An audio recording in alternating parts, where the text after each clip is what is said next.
កំឡោះថាកូនកំមុំនៅអល់ឯជាមួយគាត់ឬអត់ខ្ញុំយល់ថាកូនកំឡោះនោះពិតជាពិសេសណាស់ការងារនេះមានការប្រកួតប្រជែងល្អណាស់ខ្ញុំចង់ទទួលធ្វើគិតបើកូនកំឡោះនោះបានពោលពាក្យខ្លះក្នុងមធ្យមមង្គលការក៏ជន់ដូចពេលនៅក្នុងជំរឿចិត្តខ្ញុំអញ្ចឹងយើងអាចយកចិត្តគ្នាបានចាត់ទុកជាកូននឹងគ្នាហើយចាំជាការស្រេចអាចគិតឃើញរឿងអីមិនទេតាមពិតចំការរងចាំក៏មានសុភមង្គលមួយយ៉ាងដែរពួកនាងប្រុងប្រៀបនៅ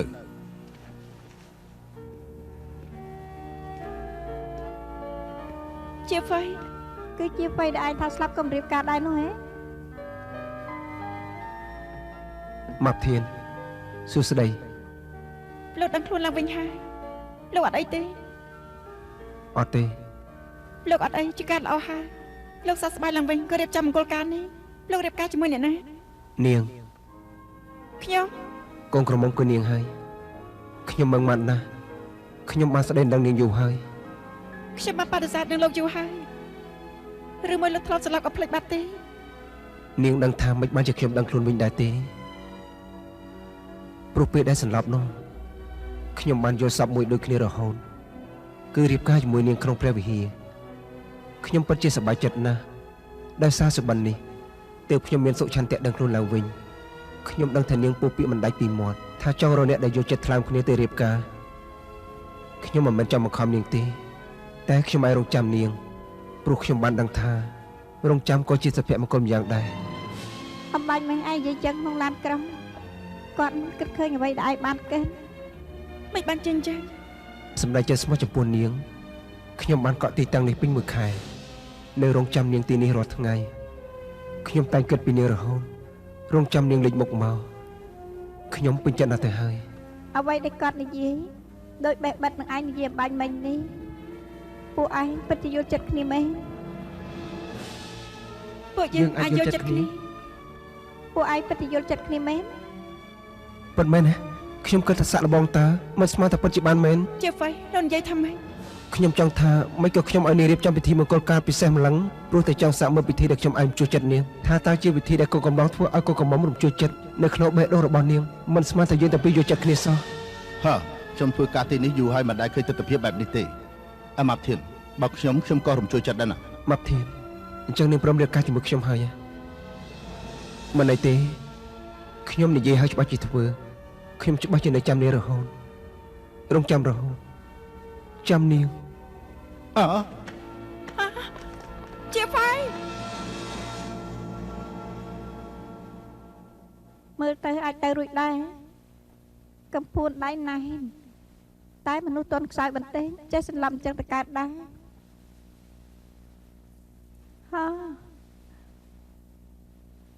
វ៉ាមានបាតដែរតានេះគួរបថុយហើយ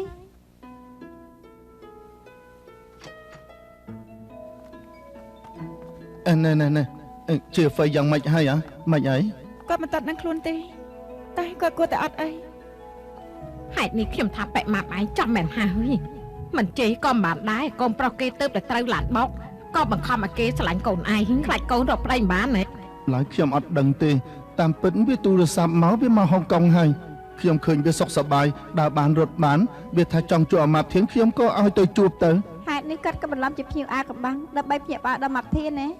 ខ្ញុំថាគាត់គឺជាអ្នកធ្វើប្រេះដាស់នាងដឹងចារកូនខ្ញុំហើយលោតាមិនស្រួលវារត់បាត់ទៅគិតមិនជាហ្វៃវាសំស្ដីដណ្ដឹងដោយផ្ទាល់ណាវាចង់ឲ្យអាម៉ាប់ធានរៀបការជាមួយវាដោយចិត្តស្មោះគាត់មានស្នេហ៍ងប់ងល់ហើយមានបានម្លឹងផងគាត់ជាមនុស្សបច្ចុប្បន្នទេវាល្អយ៉ាងណាក៏អត់ប្រយោជន៍ដែរម៉ាប់ធានចង់បាននោះគឺយល់ចិត្តគ្នាណោះម្ដងនេះខុសហើយបងស្រស់ពេលនេះគេចេះស្វែងយល់ហើយមិនជឿសួរម៉ាប់ធានទៅពិតមែនខ្ញុំពិតជាមិនស្មានថាគាត់អាចដឹងពីអ្វីដែលខ្ញុំបានគិតគាត់ពិតជានិយាយត្រូវទាំងអស់ណអញ្ចឹងបានហើយណែម៉ាប់ឡានណាកុំរាំងស្ទះវាខ្ញុំរាំងស្ទះគេពីអង្កាលបើជាអ្វីពិតជាម៉ាប់ធានស្រឡាញ់ខ្ញុំគ្មានហេតុផលចំទាស់ទេអីអេនរឿងអីវ៉ាលោកធ្វើអីហ្នឹងលោកមិនហ្នឹងឆាប់ក្រាបឡើងម៉ាប់ធានខ្ញុំសុខចិត្តខ្ញុំពិតជាសុខចិត្តវ៉ាចាំបាច់ងប់ស្នេហ៍ខ្លាំងម្លឹងទេឡើងលើក្រែសិនចាំមិនហើយត្រូវជូនលោកទៅប៉ែតទេខ្ញុំមិនអីទេខ្ញុំមានសុខភាពខ្សោយតាំងពីដើមមកមិនខ្ញុំយល់សមតើឥឡូវខ្ញុំបានជួបនាង តែហាក់ដូចជាយល់សពដែរ ណែទុកអាម៉ាប់ធាននៅនេះហើយសិតតែធាត់ណែនពេញបន្ទប់ហើយ ណែឥឡូវគឺខ្ញុំថតឬបែកម៉ាប់ឯថតមិនខ្ញុំទេ ចេញទៅ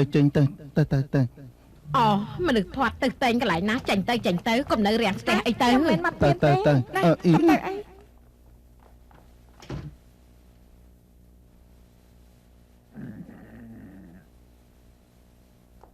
លោកឃ្លានហើយ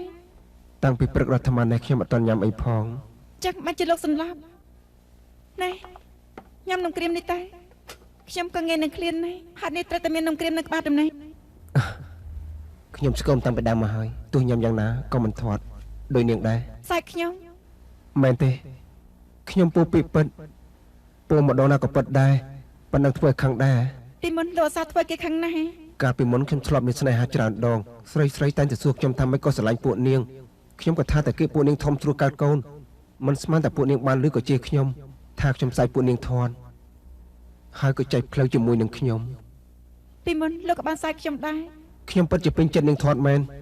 ម៉ាក់ខ្ញុំថាធំធាត់ល្អតែគេធំស្រួលកើតកូនក៏មានចិត្តចរិតរួសរាយខ្លាំងណាស់នាងកើតកូនខ្ញុំមួយមកយើងបង្កើតបានជាក្រុមបាល់ទាត់នាងច្បាស់ជាអាចទៅរួចណាថ្ងៃក្រោយពួកវាច្បាស់ជាមានសុខភាពល្អ ខ្ញុំប្រទះឃើញលោកនិងខ្ញុំកាប់បាត់ដូចគ្នាណាស់តាយកសត្វតែទៀងត្រង់ស្មោះត្រង់ហេតុនេះខ្ញុំក៏ប្រាប់លោកតាមត្រង់ខ្ញុំបានបដិសេធមិនរៀបការជាមួយលោកហាញ់តាមិនក៏លោកនៅតែមកក្រាស់មកកាន់ហុងកុងទៀត មិនក៏នាងនិយាយត្រង់ម្ល៉េះតែខ្ញុំត្រង់ជាងនាងទៅទៀតនាងត្រូវប្រុងប្រយ័ត្នផ្លូវចិត្តជាមុនខ្ញុំមិនបោះបោលនាងទេ អាយ៉ាមិនក៏លោកជ្រើសរើសខ្ញុំ ពីព្រោះខ្ញុំបានឃើញនាងក៏ស្រឡាញ់ផ្លែនឥឡូវទៅខ្ញុំដឹងថាហេតុអីក៏ខ្ញុំមិនសាយយកសាប់ឃើញនាងតាមពិតមុននេះខ្ញុំបានស្គាល់នាងខ្ញុំធ្លាប់បានឃើញនាងខ្ញុំឃើញនាងចូលរួមមង្គលការទាំងនោះពិតមែនម្ដងណាក៏ពេលឲ្យបងប្អូនខុសប្លែកគ្នាដែរតែមានរឿងមួយនោះគឺដូចគ្នារៀងរហូតគឺពេលដែលកូនកំឡោះកូនក្រមុំពោពាក្យខ្ញុំសុខចិត្តនោះនាងច្បាស់ជារំជួយចិត្តដល់ថ្នាក់ទឹកភ្នែករលីងរលោងហើយ ហេតុនេះលោកក៏ចង់បានខ្ញុំ ខ្ញុំដឹងថានាងក៏ដូចជាខ្ញុំចឹងដែរជឿថារៀបការជារឿងសន្យាអស់មួយជីវិតខ្ញុំដឹងថាថ្ងៃក្រោយនាងអាចធ្វើជាភរិយាល្អមេដាល្អយើងអាចបង្កើតកូនប្រុសម៉ាប់កូនស្រីម៉ាប់យ៉ាងច្រើនយើងអាចមានសុភមង្គលណាស់និយាយដល់ត្រង់នេះខ្ញុំចង់យំហើយ អាយ៉ាស្ដាប់ទៅរលីងរលងទឹកភ្នែកខ្ញុំថាជាហ្វៃមានអីខ្លះហើយ ច្បាស់ជាមានអីហើយបានលាក់ទុកយ៉ាងចិត្តអស់ពិតជាមានអីខ្លះមែនណែ ពិតជារំជួយចិត្តខ្លាំងណាស់គួរតែរៀបការជាមួយគាត់ទៅ ត្រូវរៀបការជាមួយខ្ញុំទៅ មករួមការងារទាំងអស់សួស្ដី អរុនសួស្ដី ខ្ញុំដឹងថាក្នុងចំណោមពួកនាងមានអ្នកខ្លះបដូរការងារហើយមានអ្នកខ្លះចូលរួមថ្មីអ្នកខ្លះជាភ្ញៀវបើជ្រើសរើសលាឈប់ធ្វើជាលោកស្រីវិញត្រូវឆាប់ប្រាប់ខ្ញុំផងលើទេកុំឲ្យលាក់ណា តាមពិតខ្ញុំមិនតាន់គិតច្បាស់លាស់ទេអូខ្ញុំមិនសម្រាប់ទៅលាឈប់ទេគឺខ្ញុំសម្ដែងនិយាយរួមពេលនេះខ្ញុំចូលចិត្តការងារនេះណាលោកចង់បានជួ ខ្ញុំក៏ដឹងថានាងស័ក្តិសមការងារនេះតែមុខរបរនាងក្រៅពីមានចិត្តកក់ក្ដៅគឺត្រូវមានចិត្តស្មោះសរហើយនាងគឺជាសភៅខ្លះយប់នាងនាំគ្នាទិញដែរទិញឲ្យចាំណា វ៉ាក្រាស់ម្លឹងស្លាប់ហើយទៅទិញមិនទៅ ឆាពុពាកស្លាប់ចាំព្រោះណាយើងធ្វើជាអ្នករៀបចំគោលការណ៍កិច្ចការទី1ដែលត្រូវរៀននោះគឺនិយាយស្ដីអីក៏ត្រូវមានប្រភ្នូរល្អហើយសំខាន់បំផុតត្រូវចាំណាមិនអាចភ្លេចបានទេតើស៊ឺស៊ីលេខ 4 ហាតែស្អីមិនក៏សយធំម្ល៉េះ ណានិយាយទៀតហើយសយស្អីទៅនឹងហាតើស៊ឺស៊ីគឺលេប1ឬថ្ងៃ1ល្អលេប2ឬពេលល្អលេប3គប់ផ្សំថ្ងៃកំណត់លេបល្អទទួលយកអង្ប៉ាងបានជាគូនឹងគ្នាងាយស្រួលណាធីណានាងឆ្លៀសវៃបំផុតនិយាយឲ្យពួកគេស្ដាប់តែម្ដងទៅណា លៀបមួយចាំបានជួគួរតែដាក់ឈ្មោះមួយផ្សេងទៅហើយថាស្ដេចមេខ្លាំងទាំង4ឬមួយក៏ហងអ្នក4ស្ទាប់ទៅទោះយ៉ាងណាក៏ល្អជាងតាស៊ឺស៊ីដែរ មានបញ្ហាអីនាងមិនពេញចិត្តតាស៊ឺស៊ីទេងាយស្រួលចូលខួលណា មកពីនាងពេញចិត្តខ្លាំងពេកចូលគួរហើយ មុននេះយើងរកមើលទីផ្សារអាស៊ីអាគ្នេយ៍រកបានចំណុចខ្លះផ្ញើលក់ចំនួនលក់ចេញដំបងគួរពេញចិត្តណាស់ក្រំតែកៅអៅថ្មីមួយចំនួននេះផ្ញើបញ្ជីកក់តំណែ បាន ង សេច មក ក្តី ទៀត ថាយើងបើកហាងលក់នៅអាស៊ីអាគ្នេយ៍អាចជារឿងឆាប់នេះហើយ យូរបំផុតកន្លះឆ្នាំផ្នែកខាងនេះខ្ញុំចូលចិត្តណាស់ ឡោះខ្ញុំជឿនាង Daniel យើងយ៉ាងម៉េចដែរម្ដងនេះខ្ញុំពរឲ្យ Chel បើកទីផ្សារឆ្លងប្រទេស ឌីយើងទើបអភិវឌ្ឍបានល្អ មិនទាន់ល្អទេអូសំទោសខ្ញុំមិននិយាយពី Rachel ទេ ឯងចង់និយាយពីអីដែរ ខ្ញុំកំពុងតែគិតពីគំនិតមួយផ្សេងទៀត និយាយមកស្ដាប់ផងខ្ញុំអាចព្យាយាមរំសំ មិនទាក់ទងនឹងរឿងផ្ញើលក់ទេខ្ញុំនិយាយនោះគឺកាត់អាយលេខធំទៅពង្រីកទីផ្សារយើងលក់ចេញ ឌីយើងមិនដែលបានធ្វើអីសោះអ្នកណាគ្រប់គ្រងលោកនិយាយអញ្ចឹង ខ្ញុំនិយាយតែលោកច្បាស់ជាយល់ព្រមតាមពិតពេលនេះក្រុមហ៊ុនយើងធ្វើនោះគឺចង់សម្រុកចេញពីអាស៊ីទៅបរទេសដូចជាញូវយ៉កប៉ារីសជនបរទេសមានមាឌធំខ្ពស់បើយើងអាចធ្វើអាយលេខធំច្បាស់ជាអាចបង្កើននៃការលក់ចេញ មិនចេញលក់អាយលេខធំជាគោលការណ៍បងតាំងពីដើមមកបងសម្រាប់ចិត្តនេះប៉ះពាល់ដល់ខ្សែចង្វាក់យើងផលិតបងប្រែប្រួលខ្លាំងណាស់ម្យ៉ាងទៀតបងនិយាយថាមនុស្សធាត់មិនអាចទៅអាយបងដេញផ្លោបានទេអី ព្រោះបងធ្លាប់ធាត់ហើយខណៈនោះទើបបងនឹងថាការពិតមនុស្សធាត់ទិញអាយពិតជាមានឧបសគ្គណាស់តែមនុស្សធាត់មិនតម្រាងថាពាក់អាយមិនស្អាតនោះទេហេតុនេះខ្ញុំមានជំនឿចិត្តខ្លាំងណាស់អាចផ្ដល់ហេតុផលចម្លែកដល់ពួកគេណា ពីដើមមកឯងមិនដែលនិយាយអញ្ចឹងសោះ ប្រហែលការពិសោធន៍ហើយមានរឿងខ្លះមិនធ្លាប់សាកល្បងគឺមិនដឹងទេ មែននឹងហើយមានតែបងធ្លាប់សាកល្បងជាមួយមនុស្សធាត់គឺយ៉ាងម៉េចម្យ៉ាងទៀតបងអាសានៅជាមួយគេមានតែបងទេទៅដឹងច្បាស់ ប្រហែលគំនិតខ្ញុំមិនល្អបរិបូរណ៍ទើបបណ្ដាលឲ្យអ្នករាល់គ្នាយល់ថាចៃដន្យតែខ្ញុំនៅតែយល់ថាធ្វើអាយលេខធំច្បាស់ជាអាចធ្វើឲ្យ D-Day មានឋានៈសាស្ត្រជាថ្មីនាំគ្នាផ្ដល់ពេលឲ្យខ្ញុំខ្លះទេ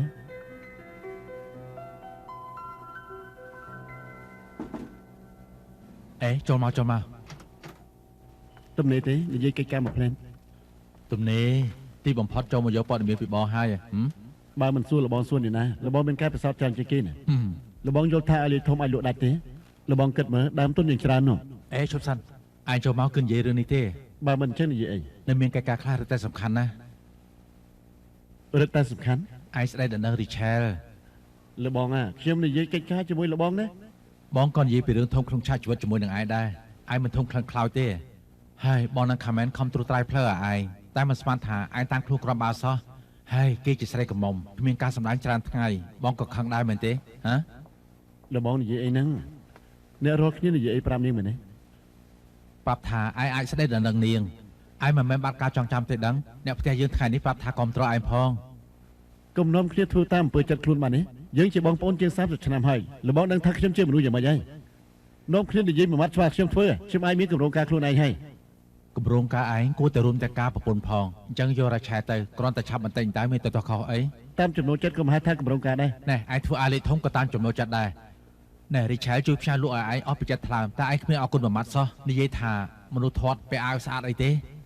លបងនិយាយទៅណាវិញ ឈប់សិនឬមួយឯងនៅនឹងបាប់ធានមែនទេ ឈួតមែនខ្ញុំចូលខុសបន្ទប់ហើយ អេឈប់សិនអេបងប្រុសរឿងមនុស្សធាត់ពាក់អាវស្អាតនេះបងក៏យល់នេះខុសដែរចុះតម្រាប់ Rachel ជាស្រីផងប្រាប់ឯងចុះរឿងមួយនេះបើឯងមិនបកស្រាយប្រាប់ Rachel ច្បាស់លាស់ទេហើយច្បាស់ជាស្លាប់ហើយ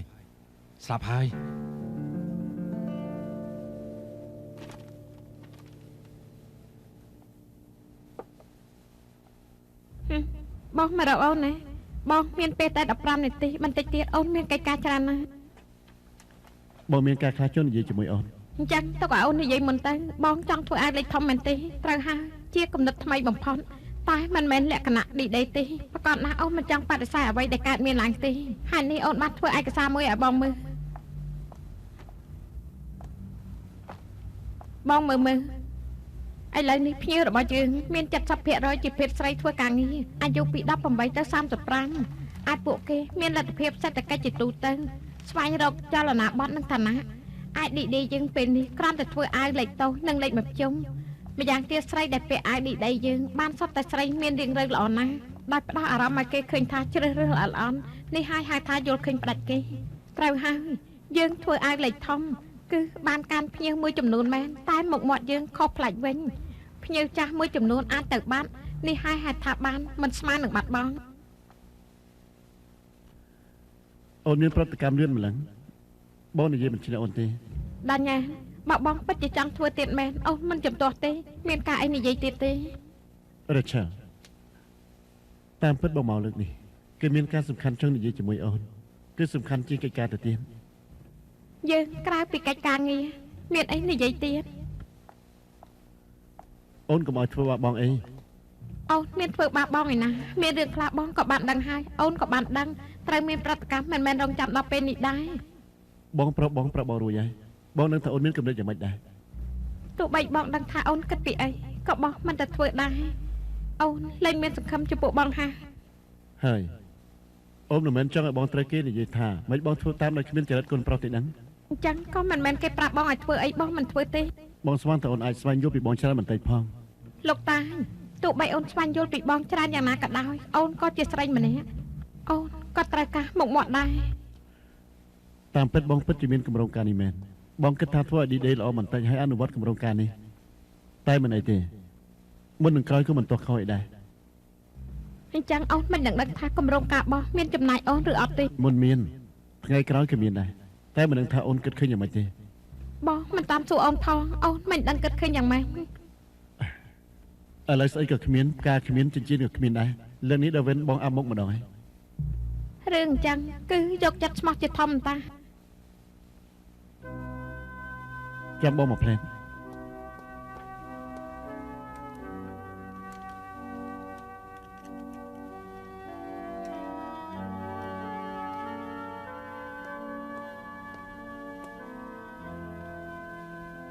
រៀបការជាមួយបងចិញ្ចៀននេះដំណើរនៅចិត្តស្មោះរបស់បងថ្ងៃក្រោយបងអាចមើលថែអូនឲ្យបានល្អ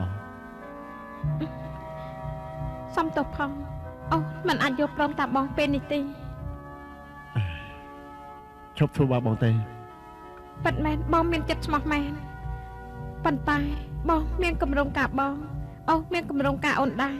អូនគ្រាន់តែយល់ថាឥឡូវអូនគួរតែយកកិច្ចការជាធំតែបើសិនជាលើកក្រោយវិញគ្មានអ្នកណាបង្ខំបង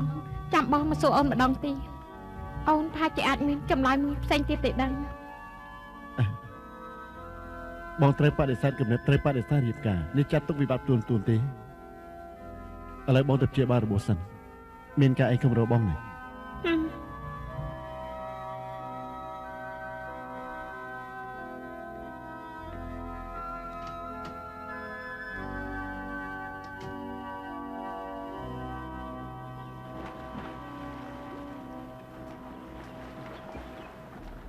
រងសួស្ដី កម្រោឃើញរបស់ភ្ញាក់ពីព្រលឹមណាស់ លោកដឹងថាខ្ញុំធ្វើអីទៅតាមចំណុចចិត្តដែរតែលោកធ្វើអីមានគម្រោងការម្លឹងមិនមកឃើញ Rachel ក្រែងនេះកំដរលោករាល់ថ្ងៃហ៎មិនមែនព្រោះតែរឿងខោអាវឆ្លោះនេះទេដឹងហ៎ពិតជាឆ្លោះគ្នាមែនហ៎ មិនចាត់ទុកឆ្លោះគ្នាទេតែក៏មិនមែនមិនអីដែរខ្ញុំស្ដីទៅនឹងនាង មើលទៅស្ដីដល់នេះមិនបានសម្រេចហ៎នាងយកកិច្ចការជាធំតើចាប់ពីលោកចេញទៅក្រៅយូរនាងបានចាត់ការទាំងអស់ជួយចាត់ចែង D-Day ឲ្យលោកពិតជាហត់នឿយណាស់ និយាយមើលតែ D-Day គ្មានចំណាយរបស់សោះអញ្ចឹង តែនិយាយឃើញចុះមានរឿងមួយដែលលោកមានខ្ញុំអត់មានខ្ញុំអត់មានផ្នែកល្អដូចលោកទេរកបានមិត្តស្រីល្អម្លឹងនោះ ហើយនេះខ្ញុំត្រូវហាត់ឲ្យល្អបន្តិចរួមផ្សំជាមួយនាងខ្ញុំទៅហ្វីលីពីនធាត់ច្រើនណាស់ ឡោខ្ញុំមើលមានឱកាសលឿនជាងលោកទេ ឡោ ហើយទៅខាងនោះ បច្ចេកហាលឿនណាស់ឲ្យស្រីចូលរួមទេ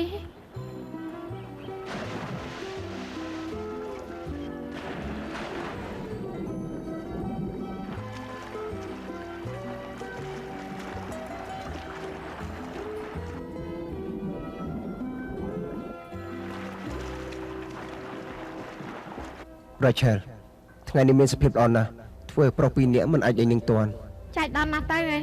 មានរឿងខ្លះរឹតតែចៃដន្យមានគេស្ដីដឹងនេះតែនេះបដិសេធ ការពិនរវាងប្រុសគ្មានការសម្ងាត់ទេហ៎ តែបងគួរតែឲ្យគេលួងលោមខ្លះដែរ ហេតុនេះតើអូនមករកបងជាពិសេសបងចង់ធ្វើឲ្យលេខធំអូនគ្រប់ត្រ តាំងពីម្សិលមិញដល់ឥឡូវនេះក៏អូនប្រែប្រួលខ្លាំងម្ល៉េះ ជាងបែបផែនហុងកុងក្នុងនាមបកគលបានជោគជ័យចូលលុកទីផ្សារអឺរ៉ុបអាមេរិកមិនដល់5នាក់ផងឯពួកគេមិនប្រែក្លាយលំដាប់អន្តរជាតិការពិនគឺដូចយើងតែម្ដងប្រៀបដោយហាងទំនិញដ៏ល្អប្រណិតមួយអញ្ចឹងប្រភពភ្ញៀវទៅចង្អៀតតែបើយើងចង់ពង្រីកទីផ្សារចង់ឲ្យគេបានស្គាល់ម៉ាកយើងបានច្រើនគ្មានអីជាផុតពីស្នាដៃយើងធ្វើឲ្យបានលេចធ្លោទេប្រៀបដូចខោអាវលេខធំអញ្ចឹងឲ្យតែបែបផែនបងធ្វើល្អល្អន់អាវលេខធំលេខតូចសុទ្ធតែល្អដូចគ្នាហើយនេះអូនមានជំនឿចិត្តថាផ្លូវថ្មីផ្ដល់ឋានៈដល់ D-Day យើង សិក្សាបានគ្រប់គ្រាន់មែន ត ពិតអូនមានសំណុំពរមួយទៀតចង់ឲ្យផ្លូវដើរជោគជ័យគឺត្រូវរកអ្នកប៉ិនប្រសពទទួលខុសត្រូវតាមពិតអូនមិនអាចជឿជាក់អ្នកណាទេហេតុនេះអូនទទួលខុសត្រូវខ្លួនឯង Daniel រ៉ាឆេមមើលខុសត្រូវច្រើនម្លឹងយើងគួរតែធ្វើឲ្យខ្លះទេដើម្បីឲ្យនាងងាយស្រួលក្នុងការអនុវត្តការងារណាមួយដែលយុត្តិធម៌ចំពោះនាងខ្លះផងហេតុនេះខ្ញុំផ្ដល់យោបល់ដំឡើងរ៉ាឆេធ្វើជាអគ្គពិនិត្យយ៉ាងម៉េចខ្លាចមិត្តស្រីលោកប្រកាសជាងលោកហ៎ នាងកាន់តែប្រកាសខ្ញុំរត់តែសមាជិកបញ្ជាក់តែខ្ញុំមានកែភ្នែកមុន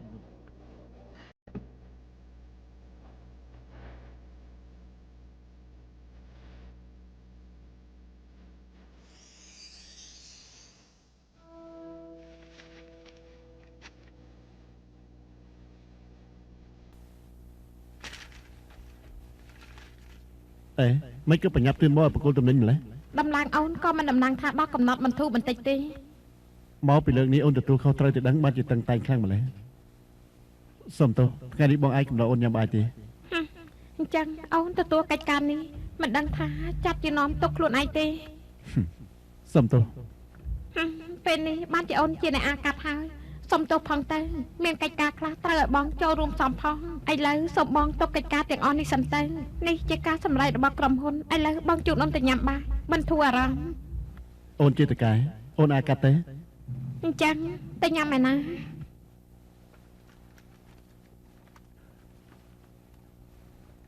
តែហាងនេះតុបតែងបានល្អណាស់ ចឹងតោះ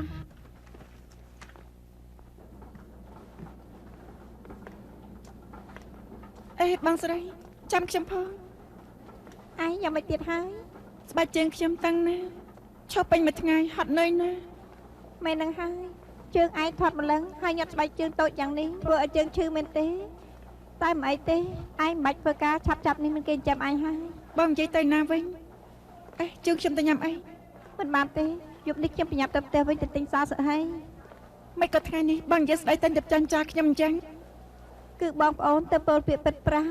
មុនក្រោយត្រូវតែស្រ័យចំណងចិត្តប្រជុំមុខចំពោះជាហ្វៃផង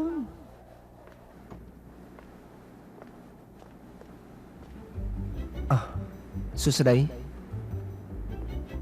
ជួយរំដោះខ្លួនខ្ញុំផង ណែក្រែលោកថាទុកពេលមួយខែគិតតាមសម្រួលហ៎ធ្វើអញ្ចឹងគឺបខំហើយណា ខ្ញុំជាមនុស្សរស់រាយណាស់ចង់ជួបម៉ាប់ធាននៅខឹងក៏ធ្វើទៅមិនស្មានថាមិនតាន់គិតចប់ជាងខ្ញុំក៏បានដើរមកដល់ លោកថាលោករស់រាយណាស់អញ្ចឹងឆ្លើយខ្ញុំមកខ្ញុំចាត់ទុកជាស្រីស្អាតទេ ស្អាត មិនក៏លោករើសនេះមិនរើសខ្ញុំ មានអ្នកខ្លះចូលចិត្តញ៉ាំឆ្អឹងជំនីជ្រូកអ្នកខ្លះចូលចិត្តញ៉ាំតែជ្រូកឆាស្ពៃជ្រក់ចំណុចជារៀងខ្លួន លោកចង់ថាខ្ញុំជាឆ្អឹងជំនីជ្រូក បងស្រីឈប់លេងសាច់ទៅ គេប្រាប់លោកឲ្យឈប់លេងទៅលោកមានឮទេ ខ្ញុំមិនមែនលេងទេមកពីខ្ញុំបានឃើញម៉ាប់ធានទើបបេះដូងខ្ញុំលោកក្តុកក្តាក់ក្តុកក្តាក់ បើឯងប្រាប់ខ្ញុំថាគ្មានអារម្មណ៍អីបន្តិចចំពោះគាត់នោះខ្ញុំច្បាស់ជាមិនជឿទេ មិនដល់ថ្នាក់នេះទេ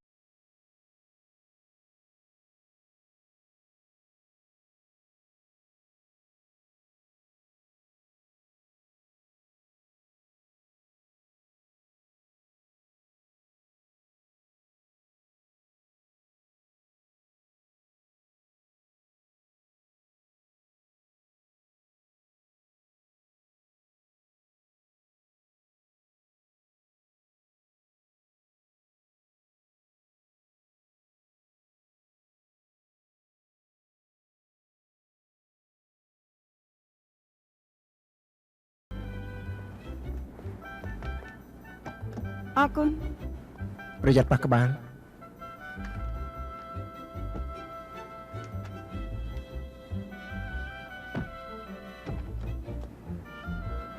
ខ្ញុំទៅទិញមកទេបើអបសងយកទៅមើលលេងទៅ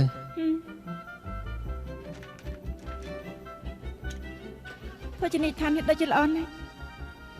ទៅហាងនេះទៅ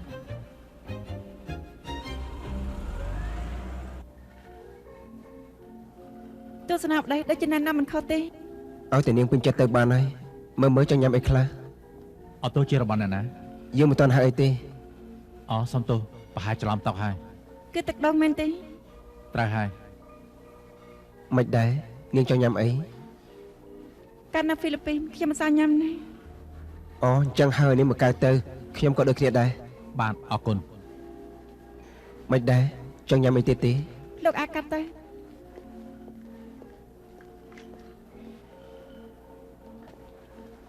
លោកប្រងទឹកដងនាង អរគុណ យ៉ាងមិនដែរបដូរបរិយាកាសមានគំនិតច្រើនបន្តិចទេមានអារម្មណ៍ល្អច្រើនទេអេអូនទៅបន្ទប់ទឹកផ្លែ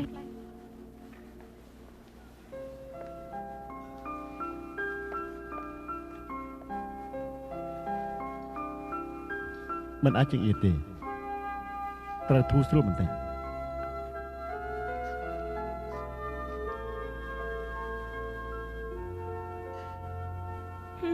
នឹងអង្គុយចឹងពិតជាស្រួលចិត្តណាស់ជ្រើសរើសកន្លែងនេះពិតជាមិនខុសទេ នេះមកពីយើងយកចិត្តគ្នាក៏ជួនខ្ញុំបានទិញទស្សនាបដីមួយក្បាលទៅក្នុងឡានក៏ជួននាងក៏បានឃើញផងក៏ជួនបើកទំព័រនេះណែនាំពីភោជនីយដ្ឋាននេះដូច្នេះក៏នាំមកយើងពិតជាមាននិស្ស័យនឹងគ្នាមែន មាននិស្ស័យប៉ុណ្ណាទៅ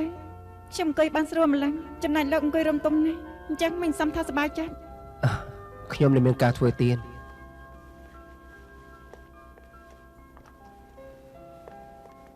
លោកធ្វើអីហ្នឹង ខ្ញុំជួយដំកាញ់ស្បែកជើងឲ្យនាងពេលដែលនាងពាក់អត់គៀបជើងទេ កុំអីស្បែកជើងនេះក៏ខ្វាក់ណាស់ មិនអីទេដៃក៏ខ្វក់អាចដុសលាងបាន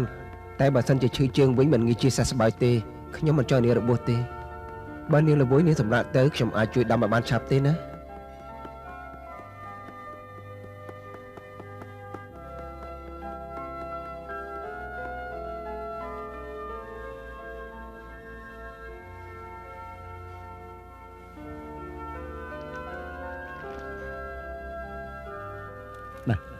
គួរធ្វើទីប្រឹក្សាបងទី1ទេ ល្អណាស់ ណា ប៉ាបងចង់ប្រើដំបាញ់ព្រិលតកោតែដំបាញ់ព្រិលតកោស្ដាយណាស់បងមិនខ្លាចមនុស្សធាត់គ្មានជំនឿចិត្តស្លៀកពាក់ទេអី សំខាន់ត្រង់ដើមដៃអូនមើលទី1មនុស្សថត់បែកញើសច្រើនដូច្នេះអាចជួយស្រួលបន្តិចទី2ដូចលាក់ដូចឃើញទៅអាចលេចធ្លោភាពស្អាតនៃដើមដៃនេះចំណែកតួខ្លួនបងធ្វើបែបផែនគឺចងខ្សែអាចបន្ធូរអាចធ្វើឲ្យតឹងនិយាយរួមសំខាន់បំផុតគឺធូរស្រួលណា តាមពិតអូនពេញចិត្តបំផុតគឺបែបផែនបងវាអាចសម្របនៃលក្ខណៈអាវយើងដែលបានច្នៃពីលើកមុនប៉ុន្តែជាខ្សែផ្លូវមួយថ្មីស្រឡះ តាមពិតគំនិតធូរស្រួលនេះគឺបងគិតឃើញអាសាប្រទេសរូបអូនទេ អញ្ចឹងអូនជាស្រេចទេផ្នែកអារម្មណ៍បងទេ ឌីដេមានលើកទី1ទាំងអស់គឺអូនថិននៅក្បែរបងជានិច្ចបងរំជួលចិត្តណាស់ តាមពិតអូនមិនយល់ទាស់មានជាលើកទី2ទេ អ្វីត្រូវធ្វើបងដូចជាបានធ្វើក្នុងការិយាល័យបងរួចហើយ អញ្ចឹងបងចង់មានចម្លើយជាលើកទី2ឯង បងមិនចង់ខកចិត្តមានការលើកទី2ទេ មិនក៏ប្រុសខ្លាចខកចិត្តខ្លាំងម្ល៉េះ បងខ្លាចគេខកចិត្តច្រើនជាងខោអាវទៅនេះគឺអូនជាអ្នកជំរុញបងអាចធ្វើដោយយកចិត្តទុកដាក់មិនឲ្យអូនខកចិត្តទេ ខ្ញុំដឹងថាគ្រូពេទ្យមិនចង់ខ្ញុំចេញពីពេទ្យទេតែខ្ញុំយល់ថាអីទៅបានហើយខ្ញុំទន់ខ្សោយតាំងពីដើមមកខ្ញុំធ្លាប់តែសន្លប់និយាយរួមខ្ញុំចង់ថាមកជួបនឹងម៉ាប់ធានខ្ញុំត្រូវតែមកហើយកុំអីប៉ានឹងម៉ាក់កុំមកអីខ្ញុំមិនមែនថាមិននឹងនាងប៉ាម៉ាក់ទេខ្ញុំដឹងថាយើងខានជួបគ្នាយូរហើយតែប៉ាម៉ាក់កុំនាំគ្នាមកទីនេះអីបើមកអាម៉ាប់ធានច្បាស់ជារងសម្ពាធខ្លាំងណាស់ខ្ញុំចង់ឲ្យនាងរៀបការជាមួយខ្ញុំដោយសន្តិចិត្តយល់ព្រមខ្ញុំដោយសប្បាយចិត្តនិយាយរួមខែនេះខ្ញុំមិនទៅវិញទេចាំបានក៏ដោយមិនចាំបានក៏ដោយក៏ត្រូវតែរងចាំដែរស្រឡាញ់មនុស្សម្នាក់គឺត្រូវស្រឡាញ់អស់មួយជីវិតឬមួយក៏មួយខែក៏ចាំបានដែរខ្ញុំមិននិយាយជាមួយប៉ាម៉ាក់ទៀតទេចាំខ្ញុំតាក់ទងប៉ាម៉ាក់ទៀតប៉ណ្ណឹងចុះណា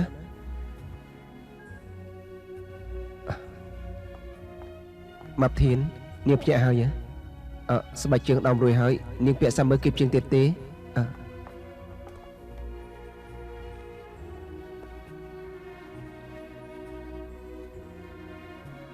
ម៉ាប់ធាន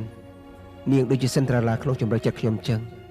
មិនដឹងថាខ្ញុំស្លៀកពាក់ខោអាវពណ៌សគឺអាចខ្លាចទៅជារាជបុត្រសេះសក្នុងជំរឿចិត្តនាងមែនទេ មិននឹងមានកូនកំមុំសិនត្រាឡាដល់ថត់ម្ល៉េះ ពេលនាងសើចទៅថត់ក្រមាប់គួរឲ្យស្រឡាញ់ណាស់គួរចាប់ចិត្តណាស់ លោកជាប្រុសទី1ហើយដែលសរសើរខ្ញុំ អញ្ចឹងខ្ញុំអាចធ្វើជាប្រុសទី1ក៏ជាប្រុសទី1កូនដែលដឹកដៃនាងចូលព្រះវិហារដែរទេនាងនៅក្នុងជំរឿចិត្តរបស់ខ្ញុំគឺមានឋានទី1ជារៀងរហូតខ្ញុំចង់ឲ្យនាងក្រោកឡើងគឺបានឃើញខ្ញុំភ្លាមមានភ្លៀងធ្លាក់រាល់លើខ្ញុំជួយបាំងឆាត់ឲ្យនាងមុនគេ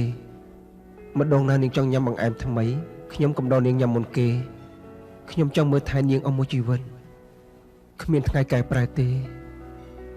នាងយល់ពាក្យខ្ញុំនិយាយដែរទេ លោកក្រៅសិនតែចាំនិយាយគ្នា យល់ថាខ្ញុំគ្មានជាជាមែនទេខ្ញុំទៅទិញឃ្លាម មិនមែនទេប្រយ័ត្នសុខភាពផង ឲ្យតែនឹងយកព្រមខ្ញុំជំងឺអីក៏ជាសះស្បើយវិញដែរខ្ញុំទៅរកទិញហើយ មិនបាច់ទេមិនបាច់ទិញទេ នាងមិនស្រឡាញ់ខ្ញុំទេហ៎ មិនមែនទេខ្ញុំមិនចង់ឲ្យលោកបង្ហាញលុយ ប៉ាខ្ញុំមានលុយច្រើនណាស់ណា មិនមែនទេខ្ញុំដឹងថាលោកមានចិត្តស្មោះណាស់ខ្ញុំខ្លាចលោករត់បាត់ខ្ញុំអាចប្រែប្រួល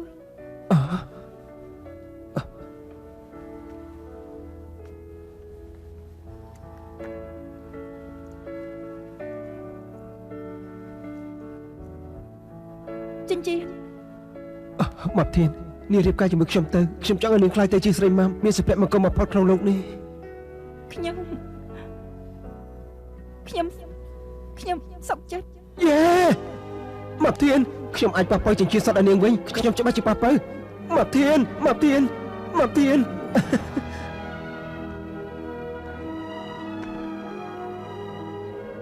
មកធានព្រមរៀបការជាមួយខ្ញុំហើយខ្ញុំរងចាំដល់ថ្ងៃនេះយូរណាស់អរគុណណា សូមជួយត្រេកអរ ខ្ញុំចិត្តបានរៀបការហើយខ្ញុំចិត្តធ្វើជាកូនកំឡោះហើយខ្ញុំរៀបការខ្ញុំប៉ាអ្នកនរគ្នាណាអរគុណអ្នកទាំងពីរត្រូវការបង្អែមទេ ត្រូវការទេ អត់ទេ មិនញ៉ាំទេអរគុណមែនហើយមិនថ្ងៃនេះអ៊ំម្លេះ អូខាងនោះមានលោកប្រុសម្នាក់បានស្ដីដណ្ដឹងដល់ជោគជ័យគាត់ក៏ប៉ាវភៀទាំងអស់ពិសា ពិតជាគួរឲ្យជប់លៀងណាស់ណ៎ បានជាគេប៉ាយើងញ៉ាំទៅហើយយើងជួយរបស់ខ្លះគេទេពួកគេមានមុខមាត់យ៉ាងម៉េចដែរ ស្រីនោះមានរាងធាត់ពេលសើចគួរឲ្យស្រឡាញ់ណាស់ឯប្រុសវិញខ្ពស់ហើយស្គមមានរូបស្បែកល្អណាស់ អរគុណ បាច់គួរសមទេ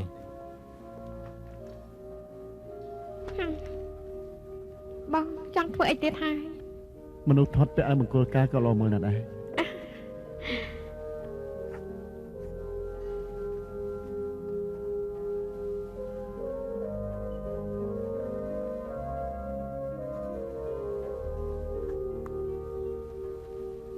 មើលសិន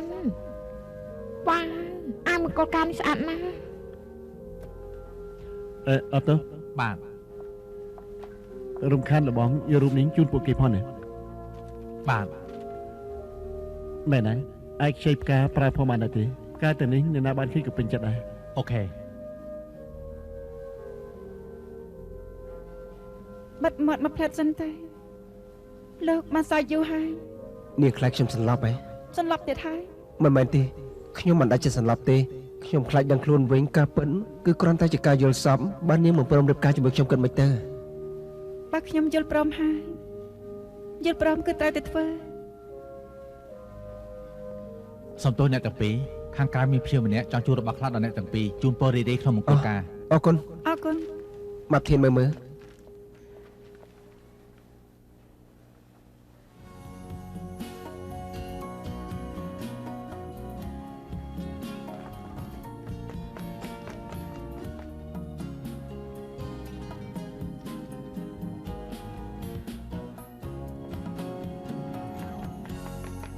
សុំអត់ទៅ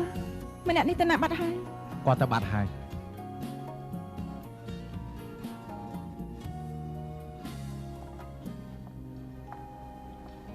អូអើមង្គលការនេះស្អាតណាស់បើនាងពេញចិត្តប្រាប់ជាងបែបផែនកាត់តាមនឹងទៅមកធានណាបើនាងបានពាក្យពិតជាស្អាតហើយ នាងដូចជាមិនសូវស្រួលសោះមិនសប្បាយចិត្តទេអី មិនមែនទេប្រហែលជាមកពីចៃដន្យពេកខ្ញុំមិនដឹងថាអារម្មណ៍អីទេខ្ញុំគ្រាន់តែយល់ថាគ្មានភាពជាក់ស្ដែងខ្វល់ខ្វាយក្នុងចិត្តខ្ញុំមិនដឹងថាគួរនិយាយយ៉ាងម៉េចទេ គឺរោគផ្សេងក្រោយពេលរំជួយចិត្តខ្លាំងពេក គឺយ៉ាងម៉េចវិញ ប្រៀបដូចត្រីឆ្នោតអញ្ចឹងចាប់ដើមដំបូងគឺរំជួយចិត្តខ្លាំងណាស់ក្រោយមកមិនដឹងជាត្រូវចាយលុយយ៉ាងម៉េចហើយខ្លាចគេខ្ចីលុយខ្លួនឯងផងផ្លូវចិត្តបាត់បែនមិនទាន់ជួនការរំជួយចិត្តជួនការលហលហេវ នាងប្រឌិតទេអី ប្រឌិតស្អីមិត្តប្រុសខ្ញុំពីមុនជាអ្នកឯកទេសផ្លូវចិត្តគឺគាត់បង្រៀនខ្ញុំតែឯងកំខ្លាចអីនេះជាភាពប្រក្រតីទេអ្នកណាក៏អញ្ចឹងដែរនិយាយរួមឯងមានបញ្ហាអីបកលខ្ញុំមកខ្ញុំអាចជួយពួកឯងបងប្អូនរៀបការទោះជាកិច្ចការឬរឿងផ្ទាល់ខ្លួនខ្ញុំក្លាចจะជួយធ្វើឲ្យបានល្អបំផុត អរគុណខ្ញុំទៅរកគេងឲ្យបន្ទប់ហើយប្រហែលជាភ្ញាក់ពីគេងបែបល្អបន្តិច រាត្រីសួស្តី រាត្រីសួស្តី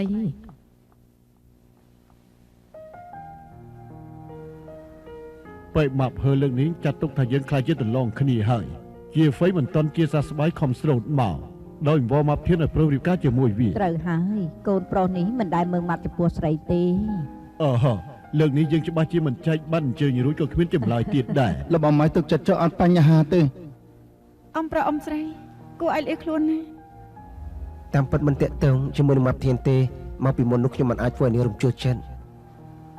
ខ្ញុំបានចុះផ្សាយដំណឹងមកគោលការណ៍ពួកវាឲ្យតែខាងនេះរៀបការរួចទៅប៉ះពៅមកហូបនៅខាងនោះខ្ញុំចង់ឲ្យមនុស្សក្នុងលោកដឹងថាអាម៉ាប់ធានមានប្តីល្អម្នាក់អស្ចារ្យខ្លាំងណាស់ ល្អ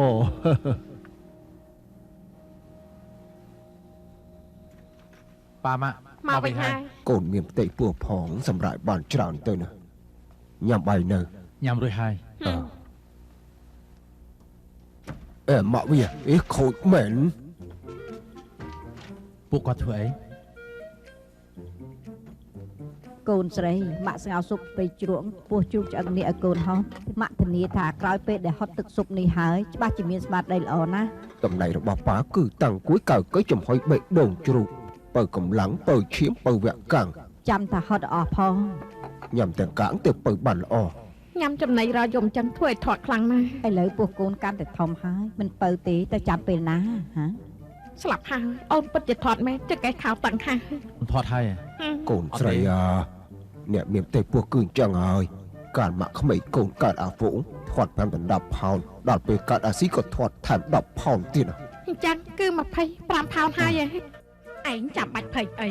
ស្រីណាក៏ដោយឲ្យតកើតកូនហើយគឺតែងតែខូចរៀងហើយឯងកុំភ័យអីធាត់ម្លឹងហើយទៅជួបគេយ៉ាងម៉េច ហើយបើធាត់ទិញអាវថ្មីទាំងអស់ទៅ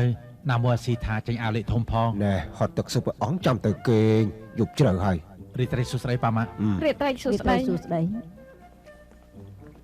មិនញ៉ាំស៊ុបទេ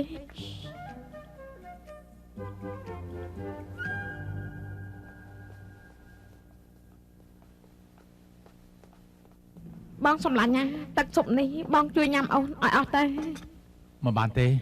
ឡូវគឺអូនមានផ្ទៃពោះភារកិច្ចមានផ្ទៃពោះគឺញ៉ាំឆ្អែតហើយគេងឆ្អែតហើយញ៉ាំក្រោយពេលញ៉ាំរួចញ៉ាំទៀតដើម្បីឲ្យកូនធាត់ហើយសផង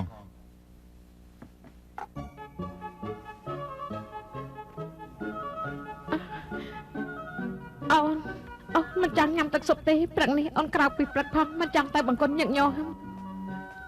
អូនសម្លាញ់អូនធ្វើអីហ្នឹងហ៎ ទេ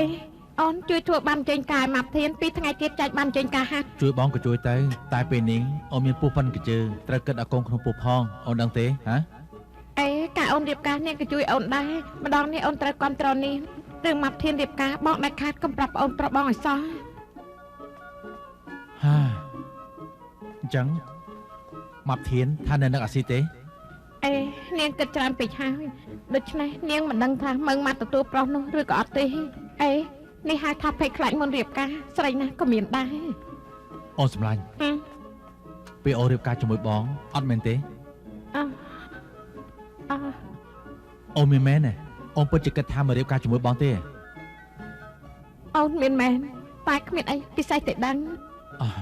គ្មានអីពិសេសក៏មានដែររៀបការយូរយារណាស់ហើយក៏មិនដឹងដែរណោះ មិនដឹងប្រៀបដូចគ្មានរឿងអីទេណា គ្មានរឿងអី បងសម្លាញ់បងយ៉ាងម៉េចហើយ អត់ទេប្រពន្ធបងអត់អីបងក៏អត់អីដែរ ណាស់ហើយចាស់បងសម្លាញ់អូនទៅងូតទឹកសិនទឹកស៊ុប2ឆ្នាំងនេះបងជួយញ៉ាំឲ្យអូនផងសម្លាញ់យ៉ាងចិត្តណាអូនតាហា ទឹកស៊ុប2ឆ្នាំងហត់យ៉ាងម៉េចទៅ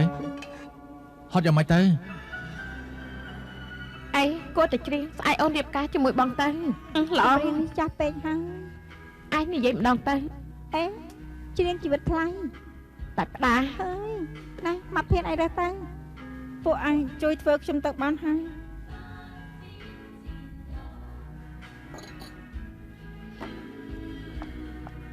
ខ្ញុំមានសវឹងហើយណាបងស្រីជាអ្នករៀបចំមង្គលការឲ្យខ្ញុំបងស្រីជួយពាក្យអាមង្គលការឲ្យខ្ញុំ comment ជួយចែកបានអញ្ជើញឲ្យខ្ញុំបែងចែករួចរាល់ហើយថតរូបមង្គលការរួចជាការស្រេចដល់ពេលនោះឆាប់មកផឹកមួយកែវ ណែឆាប់សិនមួយកែវនេះរបស់ខ្ញុំទេ ធំអីនេះគឺតើតក របស់ឯងគឺត តែតកកឆាំងតើនេះគឺស្រាទេស្រីចំគួន ខ្ញុំមិនមែនយកអានេះយ៉ាងច្បាស់ណាមិនរបស់ដែលខ្ញុំត្រូវការគឺមិនអាចបានជារៀងដោអូនព្រមនេះគឺកំ pl ៃលេងជាមួយខ្ញុំមែនទេខ្ញុំបានគេពីគាត់យ៉ាងច្បាស់ណាមិនក៏គាត់មករកខ្ញុំទៀត អ្នកដែលបុកម្រងនោះគឺតាសុស៊ីមែនទេ តាមពិតគឺតាសុស៊ីនៅក្នុងភោជនីយដ្ឋាននោះដែរគឺជាថ្ងៃដែលជា face ដែលតំណែងខ្ញុំនោះដំបងខ្ញុំបានឃើញទឹកដោបន្ទាប់មកឃើញផ្កាជុករត់ថែមទាំងបានទទួលថតមួយទៀតផងលើនឹងគូពីអាយមង្គលការខាងក្រៅមានហត្ថលេខាដែលញ៉ាគាត់មិនដឹងថាខ្ញុំរៀបការទេថែមទាំងជូនពរខ្ញុំរីករាយក្នុងមង្គលការផង វ៉ាមិនសមតែខ្មោចលោកមែនទេតែដល់ណាបានជួបគាត់ដល់ហ្នឹង ខ្ញុំបានគេពីគាត់យ៉ាងច្បាស់ណាស់គិតមិនទៅ ឬមួយឯងមិនចង់រៀបការទេ ណា stop no គំនិតឯងនេះមានគ្រោះថ្នាក់ណាស់ មែននឹងហើយជាໄວស្រឡាញ់ឯងខ្លាំងណាស់ប៉ាឯងគិតថាមង្គលការនេះធ្វើឲ្យធំដុំផងឯងអ្នកផ្ទះគេឯងធ្វើបាបម្ដងហើយម្ដងទៀត ត្រូវហើយឯងមិនព្រោះតែក្តារឥតប្រយោជន៍នេះឯងរួចរាទេ ខ្ញុំអត់មានគិតអញ្ចឹងទេពួកគាត់សុទ្ធតែស្រឡាញ់ខ្ញុំខ្លាំងណាស់ខ្ញុំដឹងថាខ្ញុំគ្មានហេតុផលអីមិនរៀបការ ខ្ញុំសំបរនាងតាមពិតក្នុងចិត្តនាងគិតយ៉ាងម៉េចប្រាប់ម្ដងអស់មក ខ្ញុំចង់ពាក់អាវមង្គលការដឹកគាត់កាត់ឲ្យខ្ញុំ